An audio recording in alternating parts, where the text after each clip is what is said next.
महोदय, हाँ। कभी कभी कोई नमस्ते आयोजन कितना भारी पड़ जाता है ये हमने हिंदुस्तान में देखा है बीते 3-4 महीनों।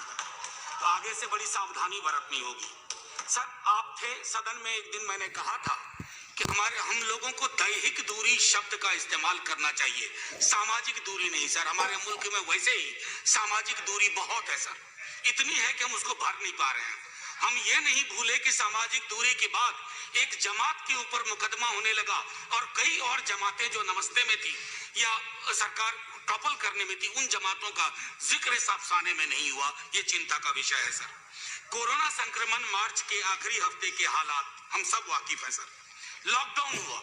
मैं माननीय मंत्री महोदय से जानना चाहूंगा, क्या ये व्यक्तिगत था या सामूहिक निर्णय था? क्योंकि हमारे यहाँ कैबिनेट सिस्टम है। अगर ये सामूहिक निर्णय था तो तैयारियों के बारे में बताएं, आपने क्या तैयारियां की? क्योंकि वो जो अचानक का लॉकडाउन था सर, उच्च मध्यम वर्ग को तो अपने दायरे में लगा कि हम सब ठीक हैं, हमें अपनी चिंता होनी चाहिए। हम बाकी से भूल गए कि जिनकी चिंता होनी चाहिए थी वो हमारी चिंताओं से गायब हो गए। अभी मजदूरों का जिक्र हो रहा था जो अलग अलग राज्यों में अलग अलग राज्य से आके काम करते हैं सर। मेरा मानना है, अभी बीते दिनों सदन में कहा गया कि कोई आंकड़ा नहीं है सर। सर, ये मजदूर भाई आंकड़े नहीं है सर, ये किसी के पिता है, किसी की कोई माँ है, बेटा है सर। अगर आपके पास आंकड़े नहीं है, इसका दीदार करने की क्षमता नहीं है, नजर पैदा नहीं कर पा रहे हैं आप।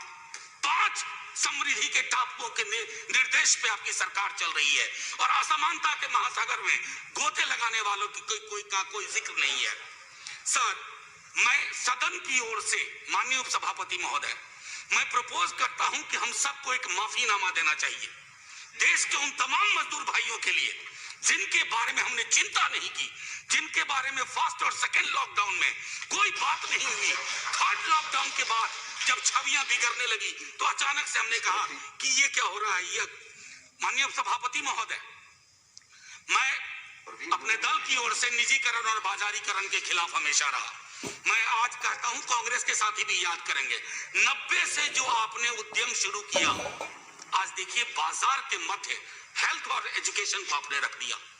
आपके पब्लिक हेल्थ इंफ्रास्ट्रक्चर ने जो काम किया जिस जज्बे के साथ, उसको सलाम करिए और अपनी आर्थिक प्रस्तावनाओं पर पुनर्विचार करिए पब्लिक हेल्थ इंफ्रास्ट्रक्चर को लेकर के।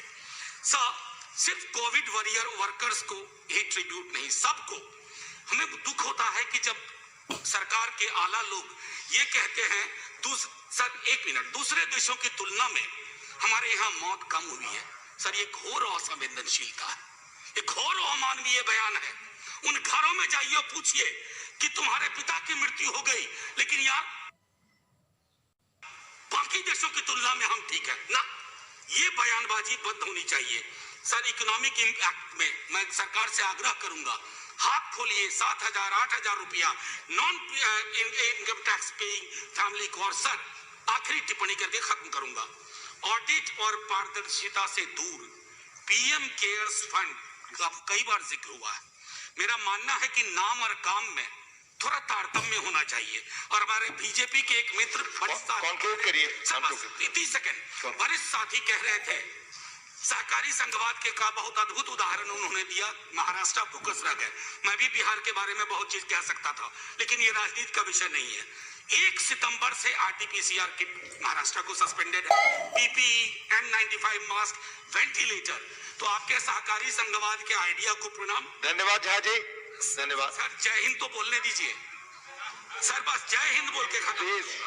सर, जय हिंद बोलने से पहले असल में कई सरकारों ने लॉकडाउन को दवाई मान लिया सर, वैक्सीन मान लिया।